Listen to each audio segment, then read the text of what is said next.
I ain't missing cause you know I'm taking big shots. Just stop when I'm driven, no pit stops. This hot, I ain't playing like a 6 spot. Pissed off, thought I told him this a chip shot. I ain't missing cause you know I'm taking big shots. Let's go. Welcome to the Queued Up Podcast. I'm your host, Q, and this is the homie JP. What's good, brother? What's going on, brother? How the week been treating you? Oh man, it's been great, man.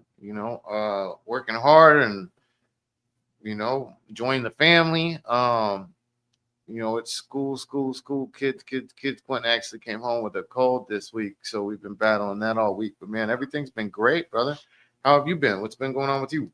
Shoot, pretty much, on par with your story, just been working, grinding, getting to it. But before we go any further, man, I just want y'all to do a little something for me, guys, on the Queued Up podcast. We consider ourselves like, a tight group, you know what I'm saying? So the OGs, the people that are with us, you know what I'm saying? I want y'all to feel as almost like we're a family. So make sure y'all do us a favor and hit that like, comment, and subscribe button whenever y'all get a chance, no pressure. But Absolutely. yeah, I think it was supposed to be my line, maybe. Yeah, definitely like and subscribe. Let us know that you're watching. I think the last episode I probably should have broke up into 3 episodes, and I didn't. I don't know if you know. I just dropped that at one episode. That's why you thought it was episode 4, though, huh? That's why you said it's this episode 4 because I was supposed to. Yeah, maybe I'll go back and do that because that ends up being that one's 44 minutes long. So I could chop those up into a few. Now, today for you guys, we're going to switch gears a little bit. We're obviously still going to talk about the San Antonio Spurs, but we're going to have a couple of other topics just from this week in sports, from the NBA and the NFL.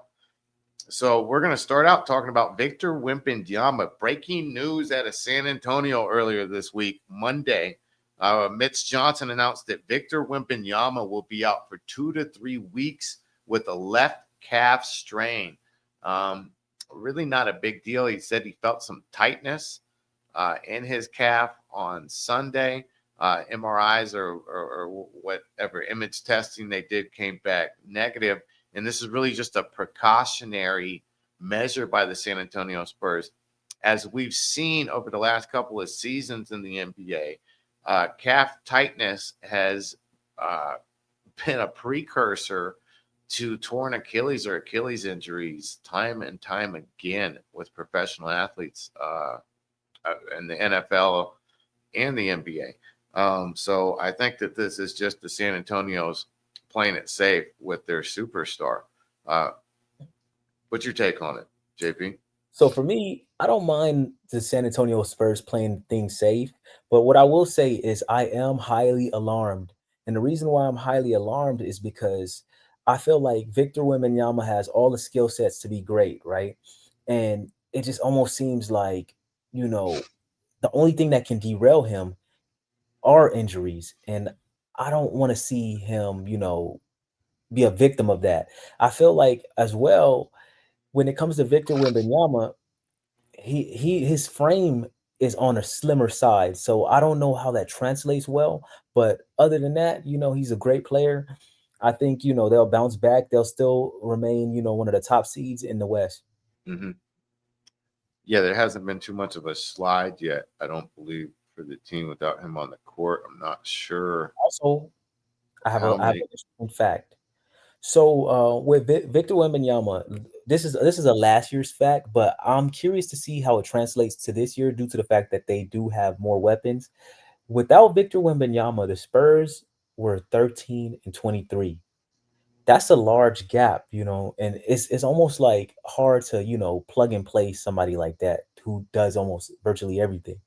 Right, absolutely. Yeah, there is no replacing a 7'5" alien that is doing what he's been doing on the court so far this year.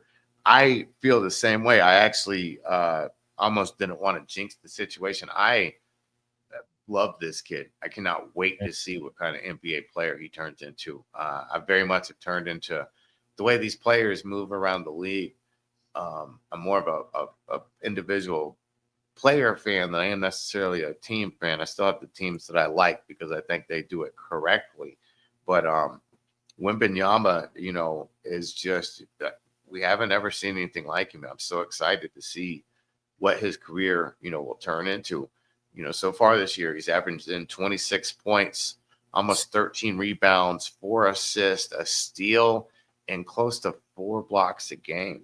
And I think we're just seeing him get started. So let me ask you this, Q. With that stat line that you just gave me, right? Would you say that he's making a strong push for MVP candidacy? Absolutely. But I think there's still probably a couple of players ahead of him on that list right now, at least statistically. Okay. And It's who, hard who to who's it's ahead of hard not to see what Shea is doing in him? OKC right now, Mm-hmm. who have gotten off to a terrific start. This Spurs team is deep, and I think that they're gonna react much differently this season than they did last year. For starters, De'Aaron Fox wasn't there last year, at Right. least when Wembenyama first got injured. If you remember, that trade was announced, and almost immediately afterwards, Wembenyama was during the All-Star break, was out for the rest of the season with that deep vein thrombosis. So we never got to see them hit the court. And if I remember correctly, I believe De'Aaron's season was cut short last year as well. I'll fact check myself right now.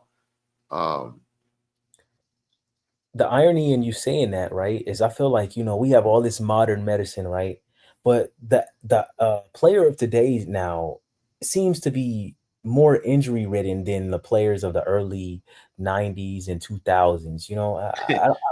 they definitely take a lot more time off, that's for sure. Right. And what's crazy about that, in a much less physical game, Right. make that make sense. I've put together a couple of videos of the Detroit Pistons yanking Michael Jordan out of the air and bouncing him off of the ground like something you have never ever seen in today's NBA. So yeah, that's hard to explain. The game is also maybe a little bit more athletic than it used to be played, if that makes any sense, with the step backs and the dribbling and just the different ways that guys have found to get open and to get to their shot. Uh, but with that said, it still is hard to explain how in a less physical game there seems to be more injuries. I also think that resting players and the lack of there being a pride in a player playing 82 games like there used to be in the yesteryear of the NBA maybe says something about the mindset of the players that we have, coming up in this league. And the NIL does that. I would imagine it's only going to get worse here over the Right. next few years, with players feeling extremely entitled, and that this is owed to them, not necessarily that they owe anything to the franchise or the fans. The big thing that has come into question, and I think that they've done some things here recently to limit the amount of rest nights that guys are taking or that organizations are taking with their star players. But if you're a kid from Milwaukee, for instance, and it's you want to see Victor Wembanyama For play, the first and time. when they come to Milwaukee, you've had tickets all season, so your kid can see this man play. And when they come to Milwaukee, he doesn't play that night, and it's not because he's injured, it's because he wants a night off. Oh man, that's a tough sell to any parent, especially a lot of families don't have the budget for NBA games to begin with, so that's a treat for their children or that family. Right. And to be able to get to the arena and the kid not to see the player that he wanted to see in the first place, that's heartbreaking. So it's good to see the NBA make some proactive steps to make sure that doesn't continue to be a thing. What's the update on the Spurs? How have the Spurs been doing? They've only played one game since Wembanyama's been hurt, correct? Yeah, so the word around these San Antonio streets, man, are kind of still buzzing. They're still kind of like, very optimistic because they Mhm. have like a real plug and play system in a sense with all the guard play and all the penetration from the guards. So from what I heard, De'Aaron Fox is now at the podium. Right. This is his time to shine and show why they brought him over from Sacramento. Right. He had 26 points on Monday night, which was the first and only game that Wemby has missed so far. We also big game from Harrison Barnes, who had 23.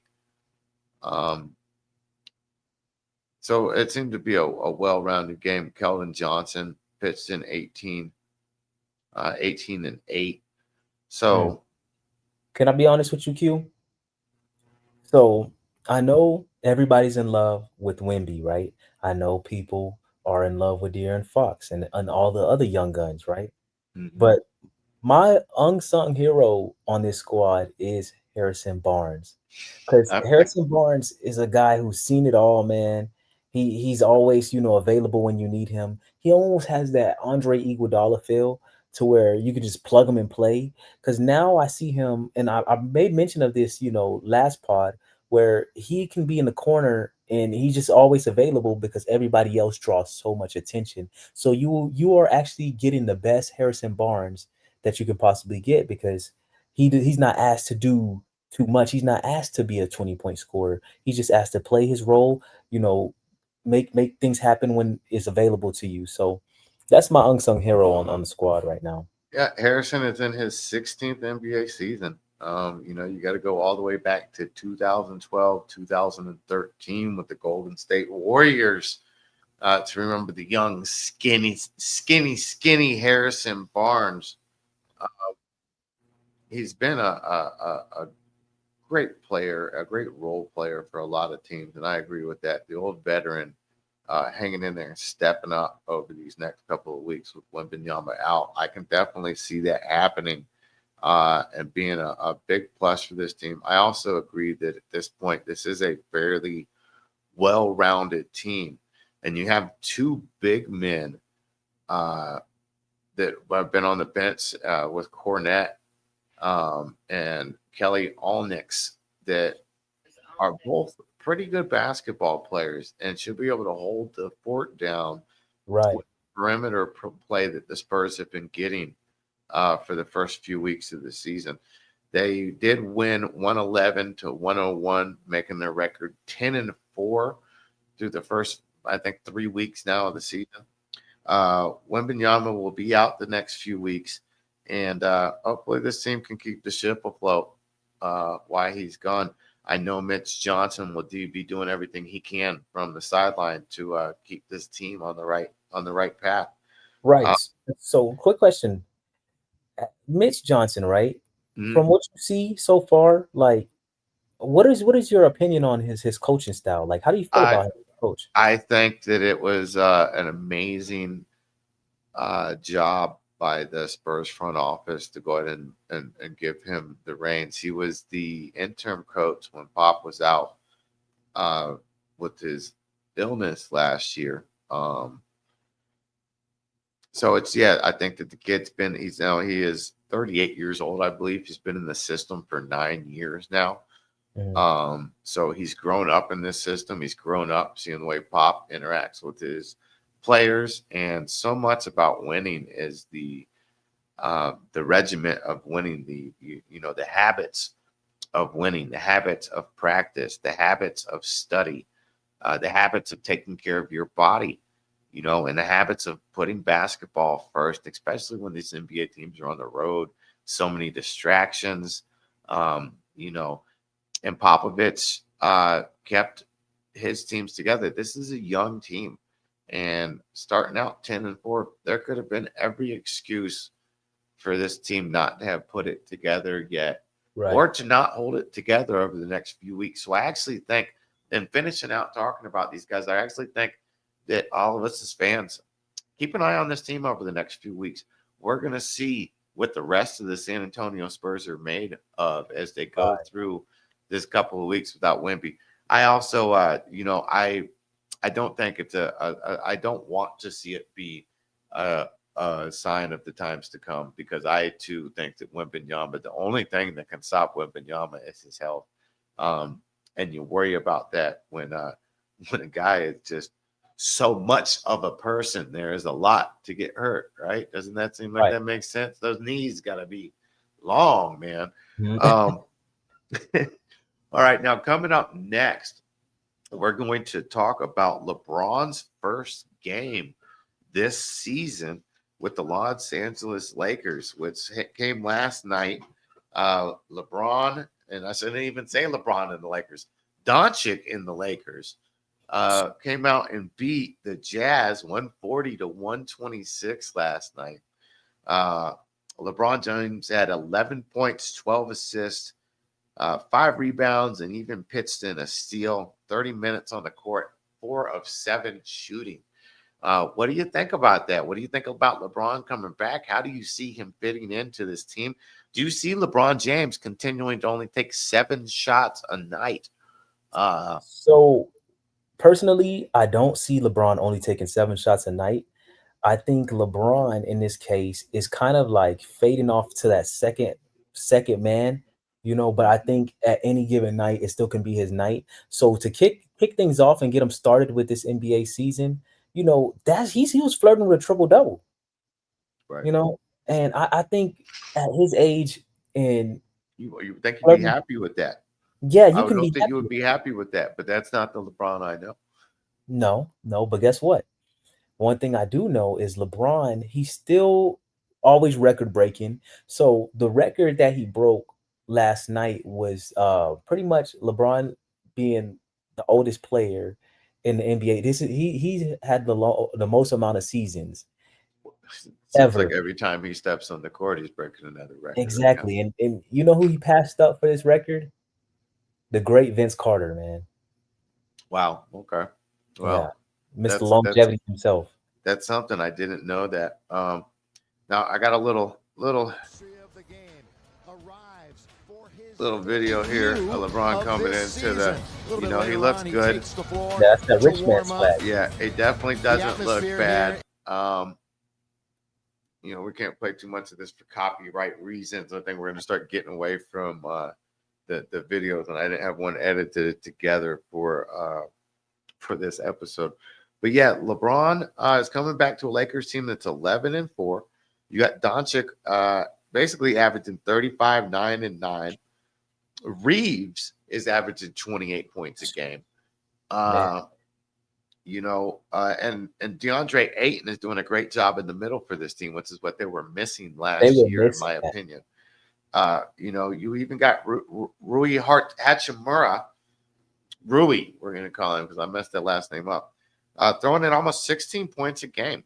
So he's definitely sliding to the bench. If LeBron can put his ego to the side, which I believe that he could do at this age, he should be able to. And he can just feed Doncic and Reeves. And like you said, on any given night, it can be his night, play good defense, and do a lot of the other things that we've seen LeBron do throughout his career, that he could be an asset to this team. And, for me, and I hate to start it out, I know there's going to be a lot of LeBron lovers, a lot of people who haven't seen anything other than LeBron James, have no idea who Michael Jeffrey Jordan is. But, I grew up in the Jordan era. I grew up watching Michael Jordan, the greatest basketball player to ever step on the court or grace God's great earth, as far as I'm concerned. And many of the people I know who are of a similar age, my problem has always been with LeBron is his attitude and in so many ways, he has an amazing attitude. I will never talk negatively about LeBron because it's been, what you just say, 24 years now, not one bad headline. I've never, he's been a good role model, and he's been watched a good kid grow into a great man for sure. But I think LeBron left a lot on the table, or a lot of championships out there that maybe could have been his if he would have had a different mentality. And when you've watched LeBron get interviewed over the years and claim over and over again that he's the greatest basketball player to ever live, to me, It made it nuts. So, I remember them asking Jordan the same question after his first three-peat. And, he looked right into the camera and he said, that question's not for me to answer. And I think all of the GOATs, have that mindset. If you want to be great, the greatest never bask in their greatness, so to speak, because there's always more. There's always more. There's always the next championship. There's always the next moment. That drive to be great, that real drive that Kobe had, that Jordan had, it doesn't allow you to sit in that chair and look in anybody in the face and claim that you're the greatest of all time. The fire stops burning at that moment for people that are built like that. And you're quiet. You're quiet over there. Let me tell you why I'm quiet, because I'm taking in what you're saying, and everything you're saying has validity to it. But I do think there are some issues, and my number one issue is a lot of people pin Michael Jordan and LeBron against each other. Yes, when you are a young kid, you say things sometimes that you might not always be able to fulfill, but the fact that you shot your opinion off into the ether is ballsy to me, and it takes a lot of moxie. But what I would rather people do is compare Michael Jordan to nobody, and you have LeBron compared to somebody of the likes of Magic Johnson. You know what I'm saying? Because that is a more similar play style. Kobe, okay, Kobe can possibly, be a 1A, 1B type situation with Kobe mimicked Jordan for sure. You right. could tell that Kobe grew up watching what Jordan did and was Right. great at it. So the LeBron thing, I think it kind of segues into our next topic as well, because I believe some individuals need a certain level of moxie and have to talk themselves up. Because me growing up, like just being an athlete, sometimes mentally, even if I felt like this person had the best skill set in the world, sometimes I would have to tell myself that I'm the best player. I'm the best individual on the court or on the baseball field or whatever it might be, due to the fact that I had to turn myself into a certain individual to then try to back up what I believe in myself. So I don't see nothing wrong with self-belief and moxie and Well, confidence. let me ask you a question though. Telling Mm. yourself that you're capable and that you're the best on the field or whatever, and answering that in an interview and putting that out to the world, though, I think are two different things. Yeah, for sure. You know, I think if somebody asked me though, and I had that type of platform, I can't say I wouldn't answer differently, because it's almost like one of those things where if you proclaim something, now you have to stand on it. And if you stand on it, that's more revenue in your pocket. It's almost like the Muhammad Ali effect. Whenever Muhammad Ali would say, "Hey, like I am the best, I am the prettiest fighter," you know what I'm saying? Muhammad backed it up, though. Right, right. But I feel like LeBron, he disappointed certain people based off of certain moves he made. But I will say, as long as you win, it's hard enough to win one championship. You know what I'm saying? Agreed. And he has Agreed. more than one. So it's almost like if we're comparing him to Magic, then I feel I feel like your argument has And, like way more and legs. again, no, I make that argument myself that Mhm. LeBron James is the maxed out, Magic Johnson. That mindset, that frame. I had this conversation earlier today about killer instinct, and that Kobe had the killer instinct, Jordan had the killer instinct. In that Bulls game in San Antonio, when Wemby made that shot, That was killer instinct. I saw a little killer instinct That in was him. definitely that. Carmelo, for instance, had Yeah, that killer instinct. yes, Carmelo would go for your throat. yeah. AI.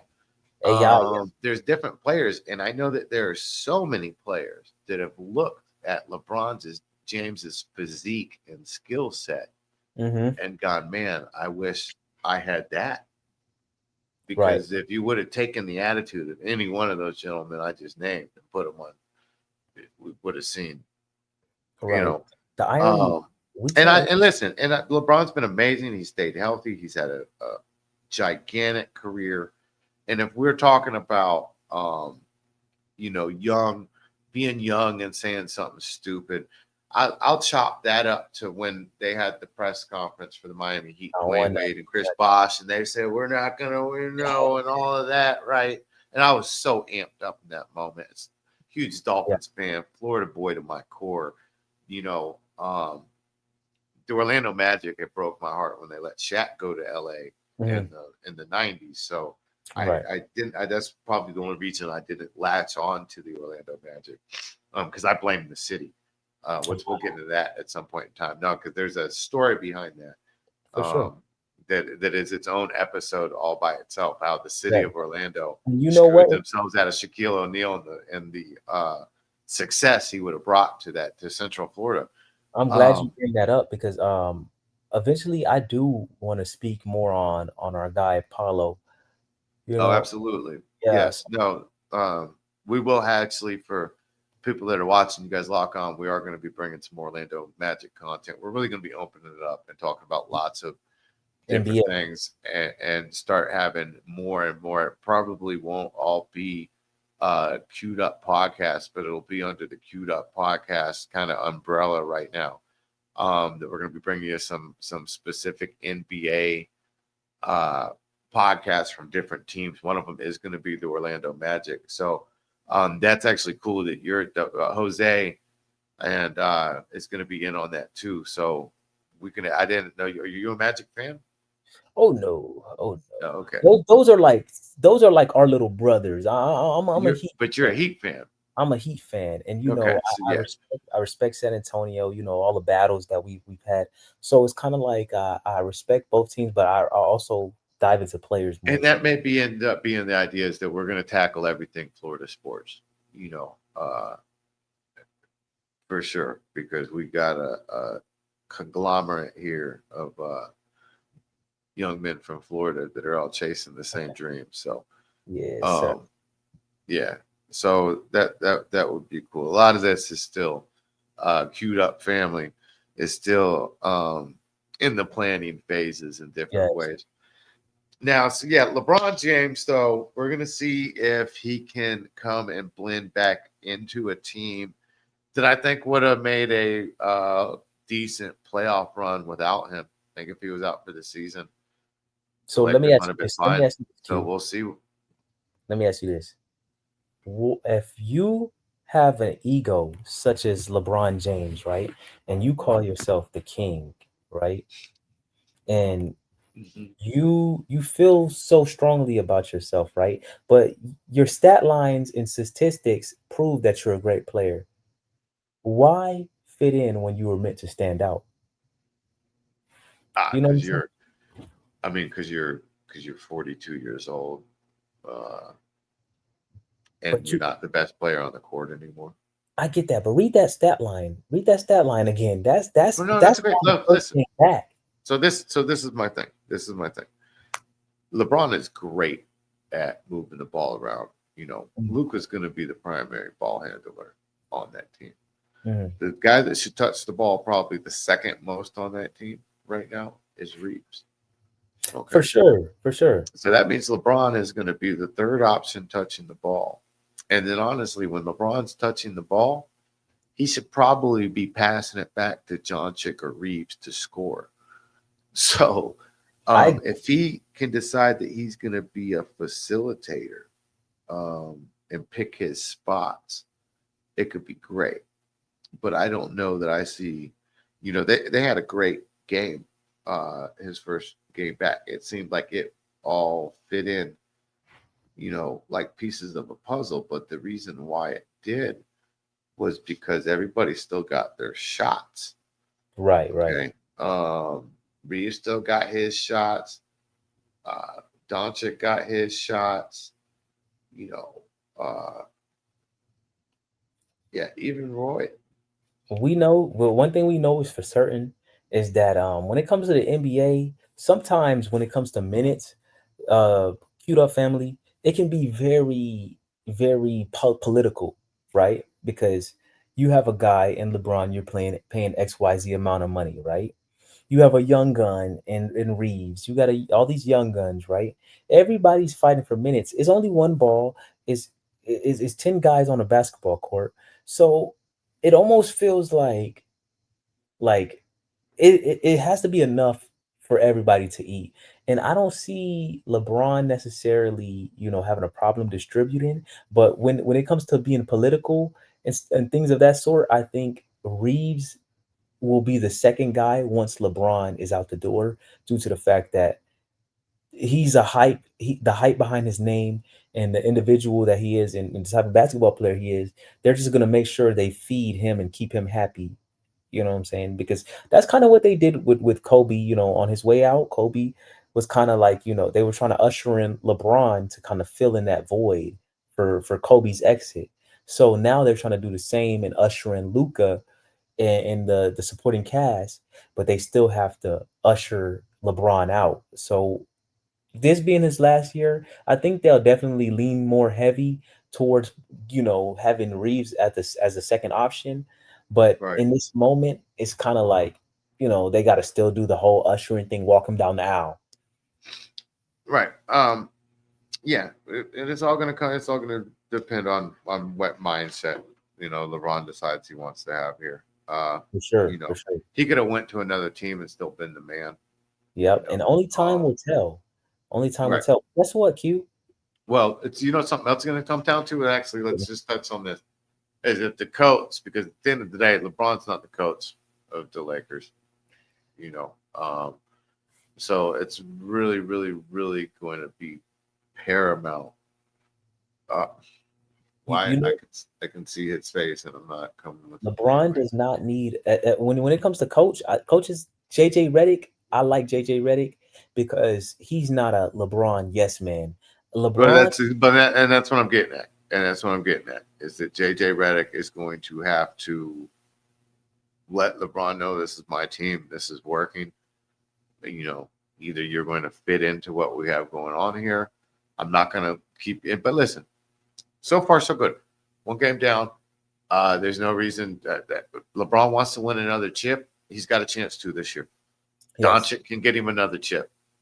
Yes. And to be honest with you, if LeBron can do this, if LeBron can win another championship this year, even as the second piece on a championship team, I will have so much more respect for him. Legacy goes up than I do right now.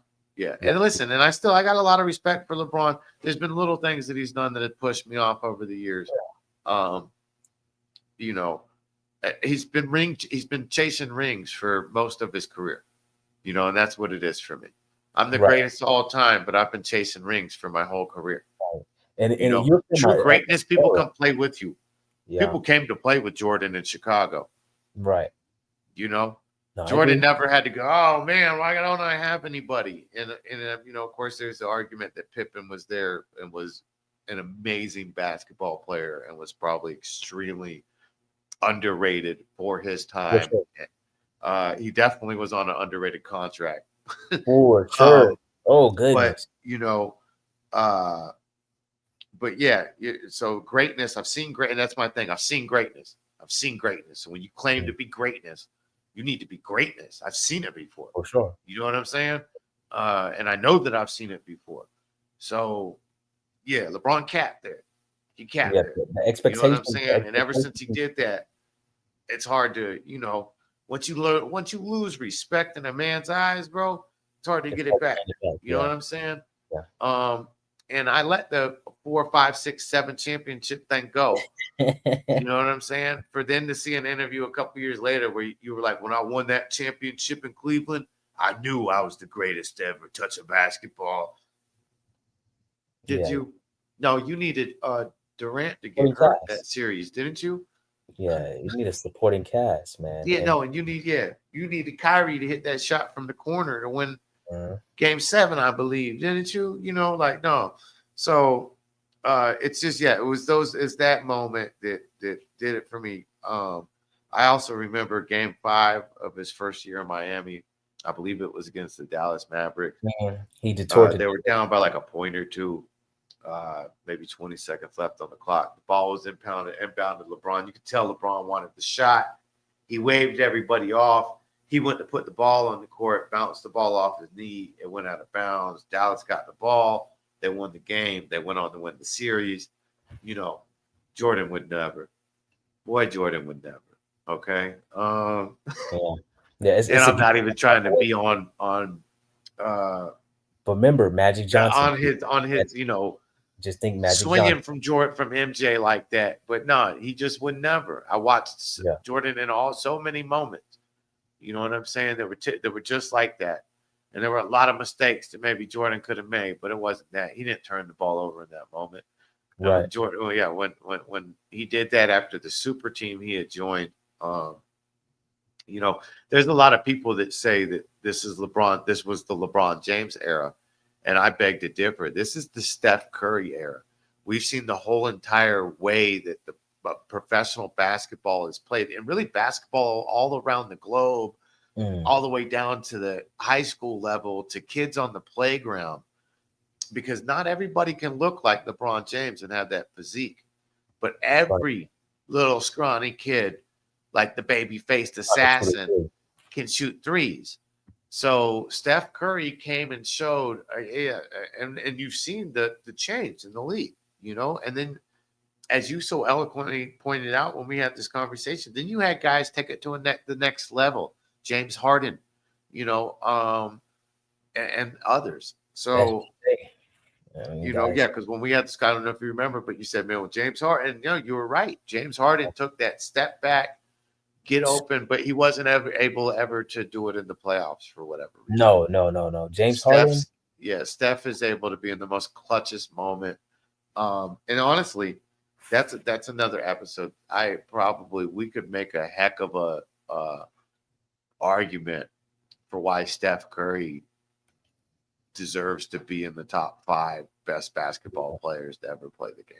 No, I Um, agree. But guess what? Steph, I feel like where we were headed as far as the LeBron James situation, it kind of makes me think of Cleveland, and then it brings me to our next segment that we were going to discuss as far as our Sanders guy. right? And but backstage, you had some choice words, and I want you to, Well, yeah. So let's get there. Let's get there. yeah, Let's I get want there. you All to right. So the express next thing we're going to talk about, the next thing we got on the show, guys, is Shedeur Sanders got his first opportunity. Now, before we get to this, we didn't get too far into. I love Shedeur Sanders. I love watching him at Colorado. I love Dion, Florida State guy. Um, you know, I think that Shedeur Sanders is a great quarterback. I think that there possibly was some collusion that happened that he dropped to the 5th round, the 144th pick in the 5th round. And then I also thought how ironic it was that the Cleveland Browns, who I expected to take him in the 1st round, ended up taking him in the 5th round. Mm, But Shedeur came out in his first game, uh, and before we get to that, he was 4 of 16 for 47 yards, 1 interception. He had 3 carries for 16 yards, and he was sacked twice. Um, so not great numbers, JP, for how he started this game, man. Uh, was that what you expected? yeah, and Yep. and let me tell you why that's what I expected.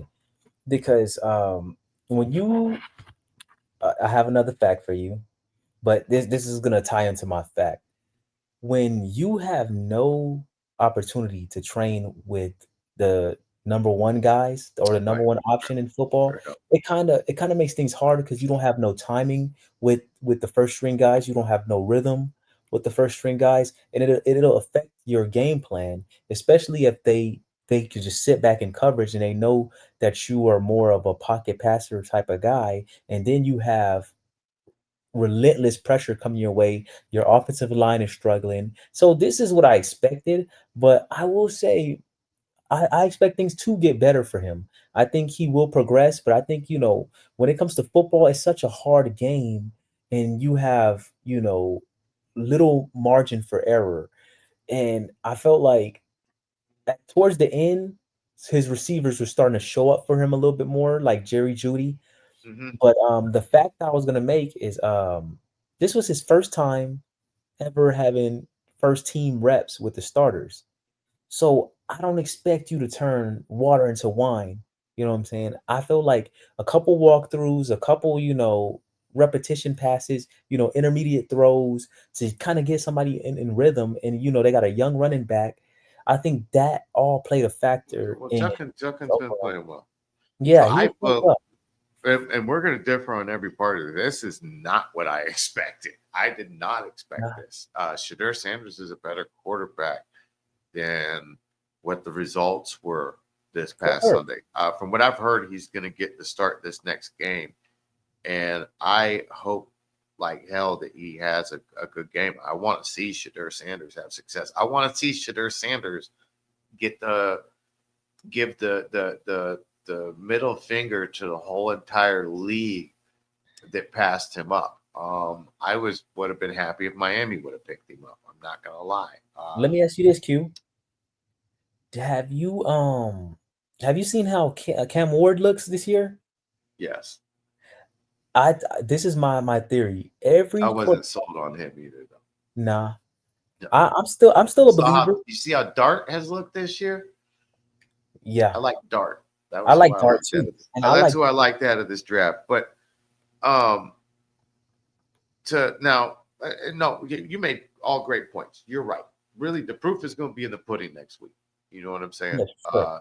Proof's going to be in the pudding next week. I hope we see a much better showing next week. That's why I didn't give too much argument back to what you said. I just expected to see him do better, and the reason for that is that I thought that Shedeur was probably the most ready to go to a team with a bad offensive line. Because what I saw in Colorado was a guy that was running for his dear life most Mm. of the game, that put up crazy numbers, that made the right decision, that threw a very catchable ball, and seemed to be able to process and make the right play. Now, given college is way different than the pro game, you don't get as much time to run around. Running around will get you hurt. Um, you know, so when I heard that he had some issues maybe processing the field, I suppose you could see some evidence of that in his college game.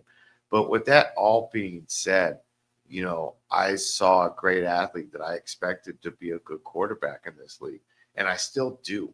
So I was surprised at his performance just because I think better of him. And I do think that we're going to see a good game coming out of him this next week. You That know, was against the Ravens team, who needs to win badly yeah, right now to try to get back in the playoff picture.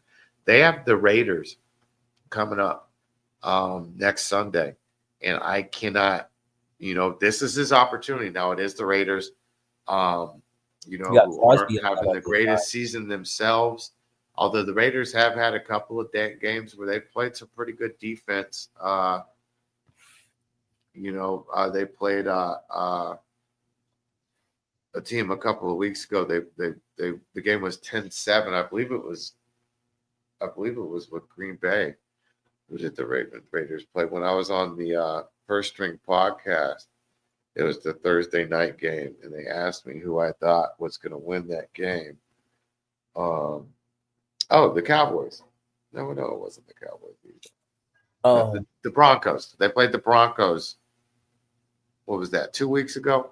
They mhm. played the Broncos Thursday night 2 weeks ago. I picked the over for that game, which was like 42.5 points.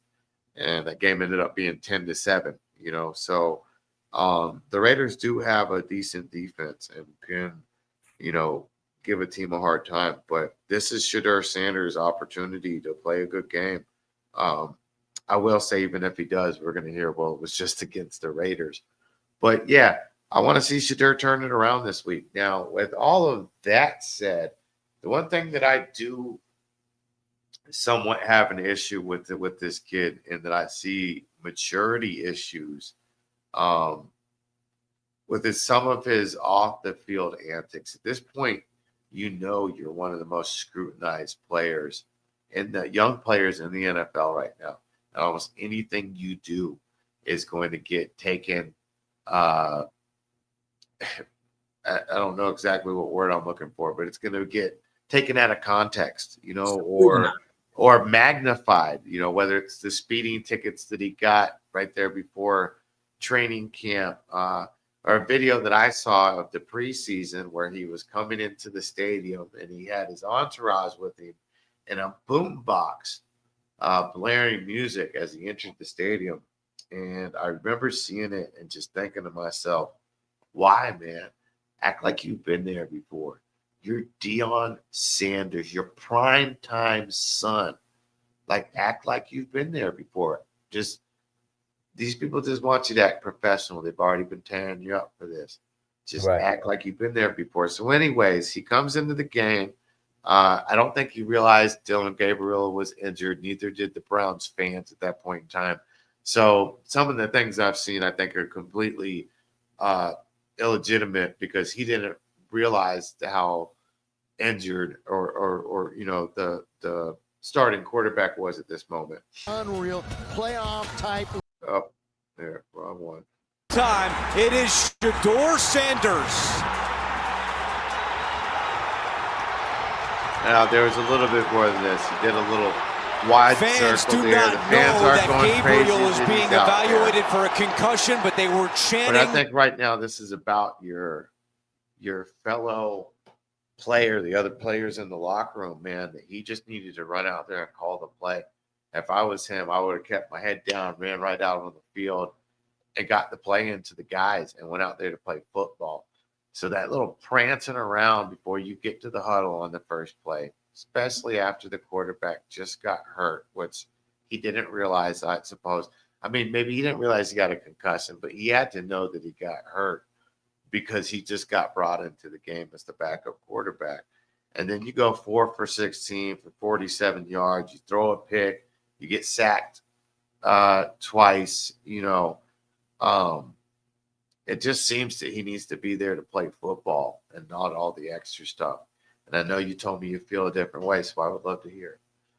So I personally believe like sometimes your moxie and your energy can actually make you who you are. Like if you notice when it Right, comes to Jaden Daniels and the Jackson Darts of the world, those all these quarterbacks have it in their mind that they're the best and they kind of have this like kind of cocky esque right, attitude about them. But that's what makes them great and that's what fuels them. Now I feel like my grading curve with Shedeur Sanders is a little different from most. And the reason I say that is because I feel like if you haven't played majority of the season, this is still kind of like you're way behind the curve, right. and I give it about 8 games till I can fully have a full evaluation on who he is as an NFL quarterback due to the fact that okay, your season has been technically cut in half because you weren't a starter. And there's all these politics and logistics that's involved with that. But like you said, you are prancing around and you are, kind of having this diva-esque energy. But Right. if you was to take that away from him, who would he be? Because when his dad would pick a ball off or his dad would, make a highlight play, he's gonna showboat and gloat about it and Oh in the man, end I zone. want to go back again. So wait a minute. Ask me again. If you took away all that, who would he be? Who would Deion Sanders' son. What do you mean? He's Shedeur Sanders, the starting quarterback for the Cleveland Browns. Just go out there and play football. But I did do he get what you're know saying, that? though. Did he know that he was going to be the starting quarterback? Like, the hardest thing in the NFL to do is to be a backup quarterback. You're sitting there waiting for your opportunity, not knowing when it's going to come, and then they just kind of thrust you in the game, and now you're forced to make these incredible plays when you just been kind of standing there in the Cleveland cold.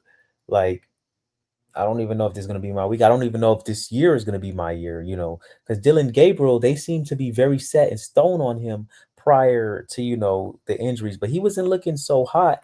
But like I said, I give a 8 game evaluation. So even with Dylan, like I seen Dylan's tape coming out of college and I seen some of his throwing ability and his Right. accuracy and his on-time balls. But to be, the starter over this kid is a little different because I've seen this kid do way more than the guy who started in front of him. So his resume is a little more lengthy, and I feel like you have to have that level of confidence, whether it's the reality or it's not, because you create your own reality when it comes to football. Like Right. some plays, like when you're running off script and you see Mahomes, making something happen, it's really not by happenstance. It's something that, he feels like he can get that throw off between, like just needle threading sometimes, or the sidearm throws, or the spinning around in the pocket, barely getting missing a sack.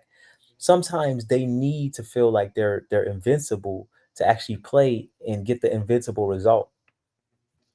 I can go for that. I can go for that, man. I give him the benefit of the doubt there. Um, and listen, we wish Shedeur all the luck For sure. coming up next week, man. I hope he goes out and has a great game. I was very surprised that Dylan Gabriel ended up being the starting quarterback in Denver. Um, and I just hope that it's not what it appears to be. You know what I'm saying? Yeah. That and maybe that's just me wanting to try to hang on, and um, a lot of this is a conversation for another day, not necessarily for a sports show where we try to put all of these things. Well, not because we both know I feel strongly on this subject, Oh man. yeah. I love my brothers and sisters of color. I don't like so much of what I've seen and heard with my own eyes and ears over the years. The things that I know to be true about this world that are so unjust and unfair, yet people are made to deal with it on a daily basis. So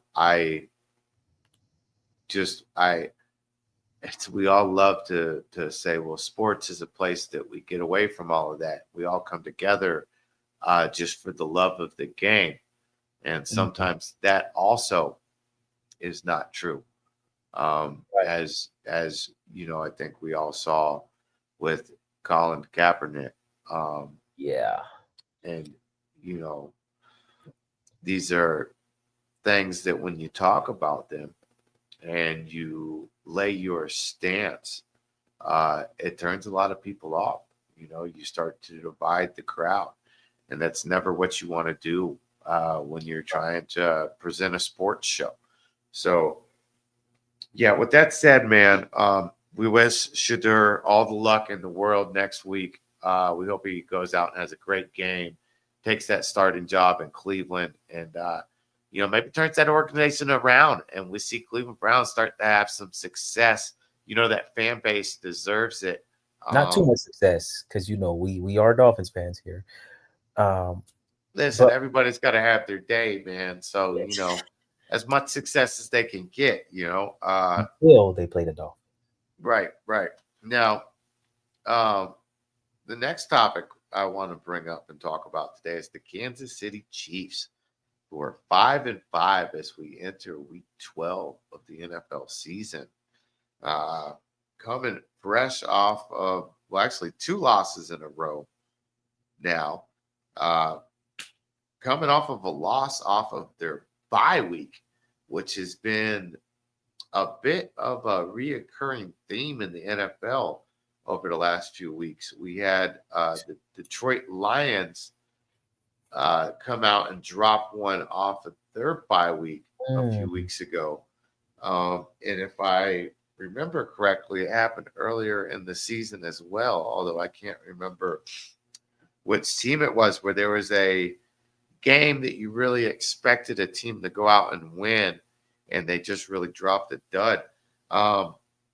22-19 is not exactly a dud. They did lose in a last second field goal from the mm, Denver Broncos. Patrick Mahomes was 29 of 45 for 276 yards, 1 touchdown and 1 interception. Now, what I will say is I think the biggest problem in Kansas City this year has been their inability to run the ball. Ever since, Kareem Hunt is right. getting up there in age and getting some mileage on those tires, and ever since Pacheco broke his leg a couple years ago, mid-season. He was able to come back for the playoffs, but never really has made his impact on the football field again since that injury. So Kansas City is badly in need of a running back and a running game, I believe. They got their wide receivers back. Worthy is looks like Tyreek Hill 2.0 if they can start getting the ball into his hands. He's so fast. So what do you think the problem is in Kansas City, man? So I feel like when it comes to this team, I feel like they have weapons, but they need to revamp, like you said, at that running back position. And I can't as soon as you start bringing that up, I kind of thought about like a plug and play situation as far as Devon Achan. And I know that sounds crazy, but I was just thinking, like, if you was to put Devon Achan in that system with Patrick Mahomes, that would literally change everything for them in the tide of their team. But I'm not saying we have to Well, get any ideas. yeah, we would have needed 3 first-round picks for all of that, though, you Yeah. know? Yeah, no, that would be nice. Well, actually, so as I said it, what came to mind for me was that the same year that the Dolphins drafted Ignogany. Oh gosh. Okay, Noah right. Noah Igbenogany. Igbenogany, all right. And then the next pick was Clyde Edwards Yeah. Hilaire. Okay. And then the first pick in the second round was Jonathan Stewart. Or did I just say? I just said his name wrong. Not Jonathan Stewart. You have better recollection than me because I always do. that draft right there was just like I had so much Jonathan mental. Taylor. Jonathan Taylor. I don't know how I just said Taylor? that wrong. I What got the him. heck? Jonathan Taylor. Why did I just say Jonathan What draft Stewart? was that again? Jeez. What year was that? 2018 or 19? Yeah, something like that. Wow. Yeah, a lot of people No, let that 2020 draft, I'm pretty sure. a lot of people let that slip under the rug. I think did we get two of that year? Or was what did we Yeah, get? he was and you know something? I take that back. He was the 8th pick in the second round. He was the 41st overall pick in that draft was Jonathan Taylor. So the Dolphins could have got Jonathan Taylor to pair with to have paired with Tua for the last several seasons. Right. Then we tried to trade for him. Remember that? Right, I do remember that. Or Kansas City could have ended up with him as well. So yeah, Kansas City though for the next few weeks, this is looking like a tough schedule coming up for these guys. They'll be all right, man. You think Kansas City's going to make the playoffs? You think the magic is over? I think they'll be a fringe team. They'll probably be in the hunt or something like that. But I think there's still chance that they catch fire because they play possum every year, man. No, they've never been 5-5. It's week 12. They got to turn it on. I don't.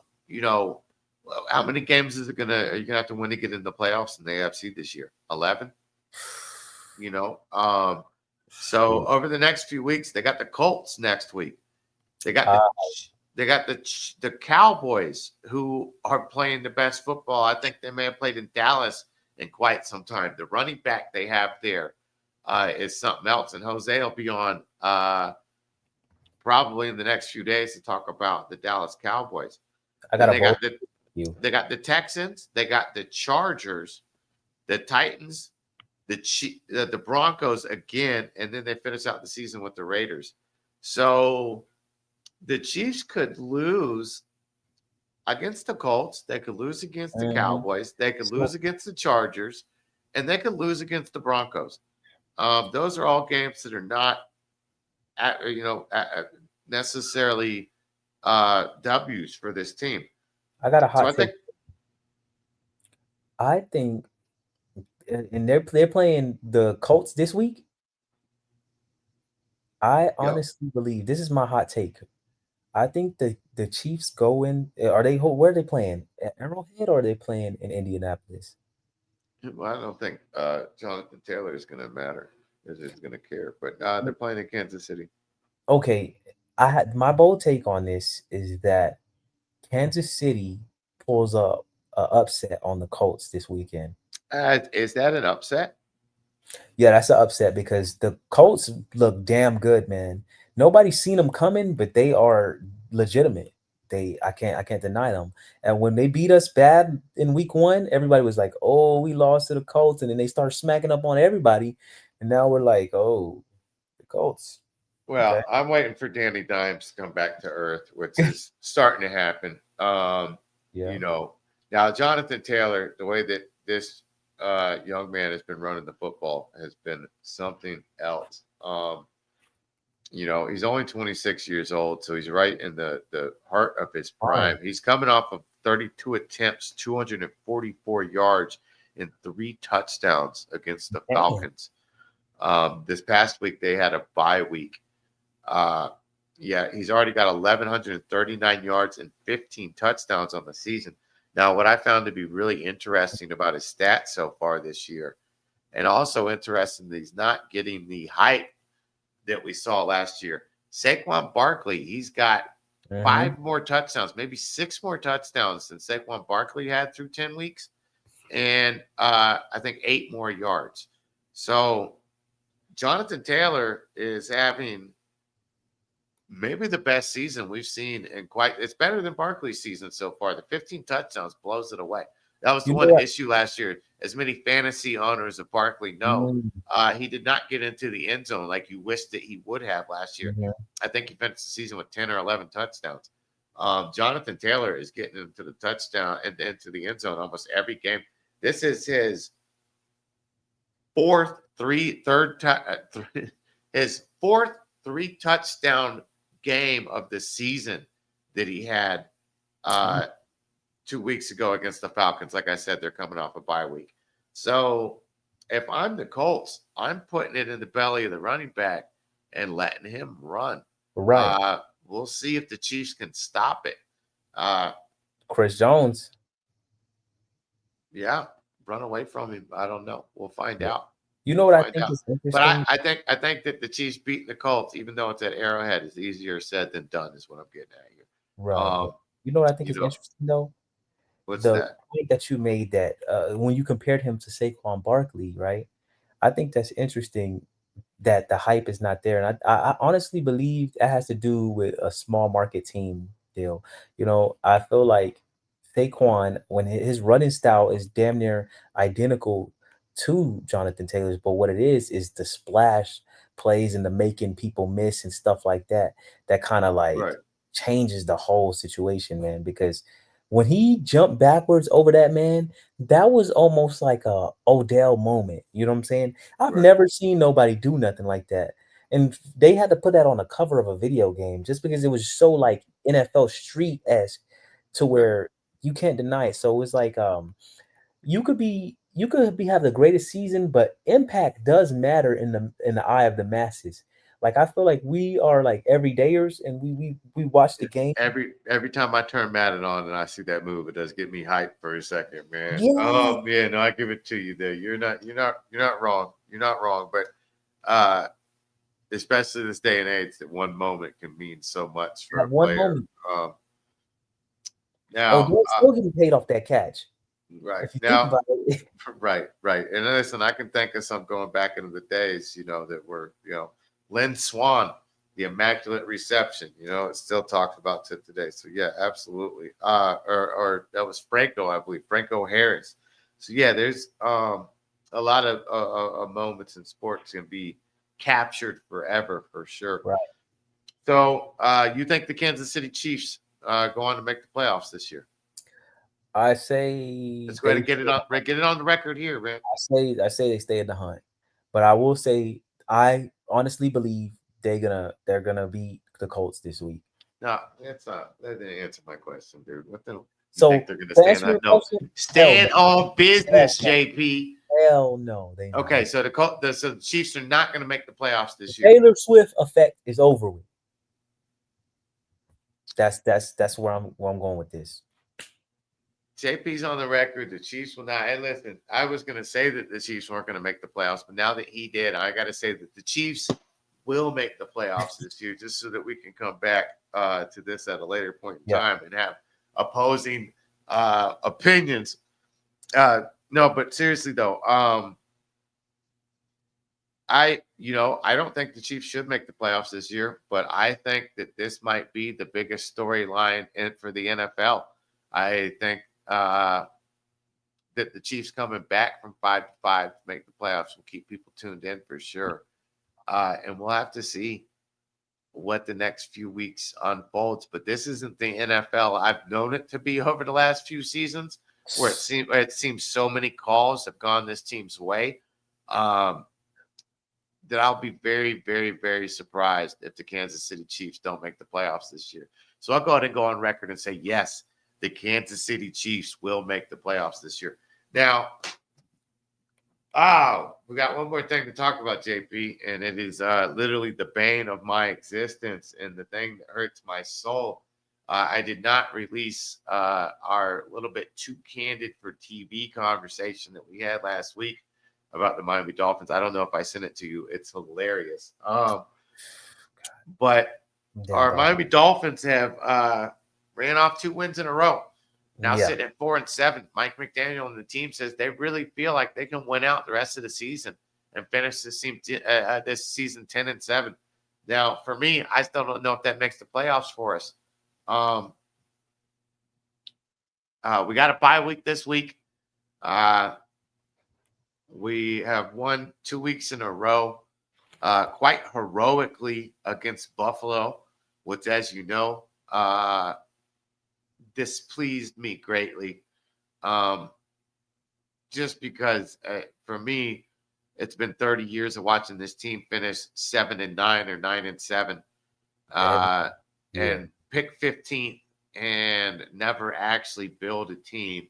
And then the one opportunity I actually saw this team go for it and load up on draft picks, being a general manager for a team and picking that with draft pick is going to work. It's tough to do. It's not rocket science. But anytime you see the undersized player drafted over someone who would seem to have more of a prototypical NFL body, you always got to scratch your head a little bit. And right. I know right now going forward as a Dolphins fan, I'd much rather have Herbert as our quarterback than Tua as our quarterback. So it would seem that the Chargers have most certainly won that battle in the long term. And I guess we'll see if somehow Tua is able to miraculously turn it around.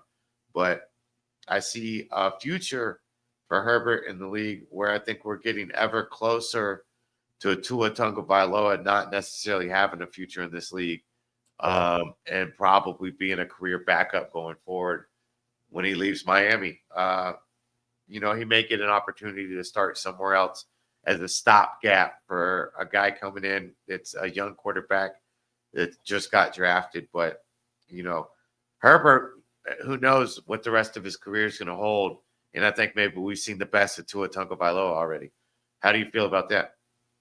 I feel like if it was me, I'd be making calls to the Raiders organization, just to see what they might be offering, But I love Tua to death. But loving an individual player, it gets you nowhere.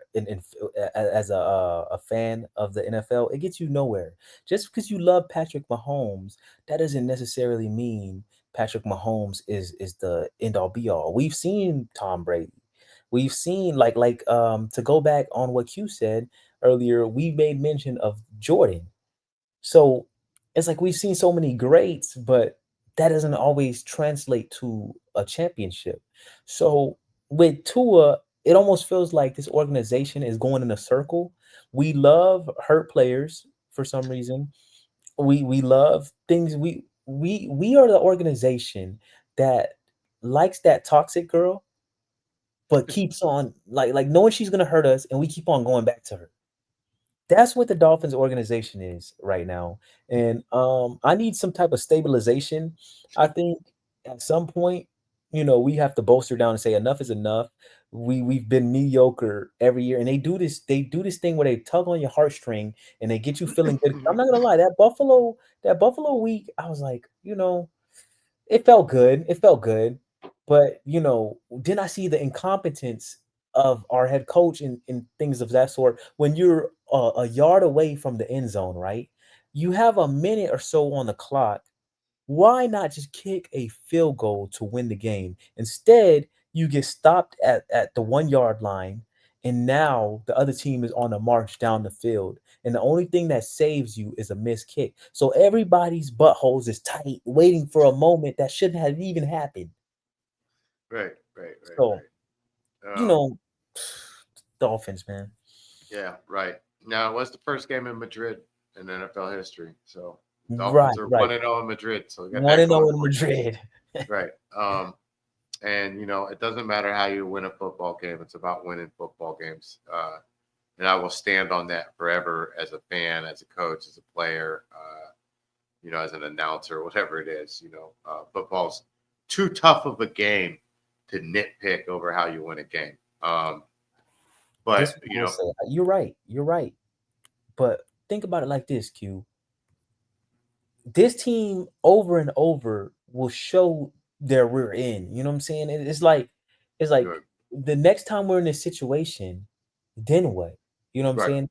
It's like we see the same thing over and over. When you could have just make it simple on yourself. We got to take the hard road. Something has to happen. Right. Somebody has to get hurt. Like it's always, it can never just be a smooth victory. So usually I'm on train with you where I'm like, hey, Yeah. win is a win. Listen, the organization reminds me of like a prison. Okay, the organization doesn't run the prison; the players run the prison. On the prison, yeah. Yeah. You know what I'm saying? It's like the movie I watched the other night where the guy said, any officer that tells you the COs run the prison is lying to you. The prisoners run the prison. That's how I feel about Miami. The freaking prisoners are running the prison in Miami, and they're not getting anywhere. They're signing themselves their own checks. It's a dumpster fire. And now where we do differ is I love Mike McDaniel. I I would love you too. if you could find somebody to come in and take over the head coaching position, push him down to offensive coordinator. Thank you. Now listen, that once upon a time, man, there was a situation that happened with the Chicago Bears where they had Mike Ditka was the head coach and he was the offensive guru. Okay.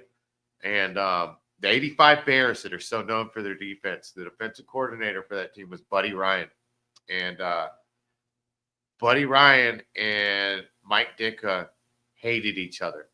Okay. They could not get along. They hated each other. But the general manager, the owner of that franchise, George Halas, I believe, was still there, was able to push those men together and make them work together. And the result was a team that will be talked about For centuries. for the history of NFL, the 85 Bears. Mhm.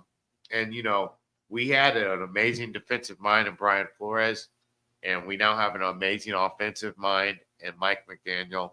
And I just wish there would have been some way to mesh those two together, Right. to see what the result could have possibly been. Both of Well, them being coordinators in my listen, ladies and gentlemen, it's getting late, man. I am absolutely beat.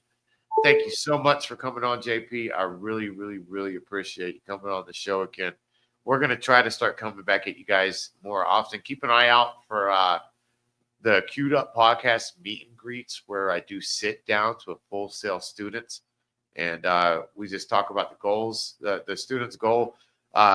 You never know when you're going to watch one of these interviews and it's going to be the next guy you see on ESPN or Fox Sports or calling games at your local arena, whether baseball, basketball, football, hockey. The Dan Patrick School of Sportscasting is putting a lot of professionals into the industry that are getting jobs in good markets. So make sure you tune in to watch the Full Sail student interviews for the Dan Patrick Sportscasting program. You never know when it'll be the next SVP you're watching. You guys have a wonderful night. Yes, sir. Thanks for having me on, Q. Make sure y'all like, comment, and subscribe, man. Yes, sir. Yep. Make sure you do that. I got to start saying that, don't I? I got to start. What he said. We're out. Oh. Hell yeah. Like I said, it doesn't really matter. Just end recording.